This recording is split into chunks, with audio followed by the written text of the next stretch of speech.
The orange M&M.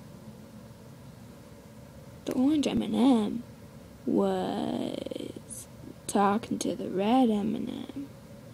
And they took off the colors, and they were just chocolate. And then I walked over, and I was like, chocolate, yum. And then I ate them, and then they're in my stomach talking. Want to know what they were talking about? Escaping from my stomach. How can they escape? I know what happened. A couple hours later, they escaped. And then I ate them again. But they weren't that good tasting.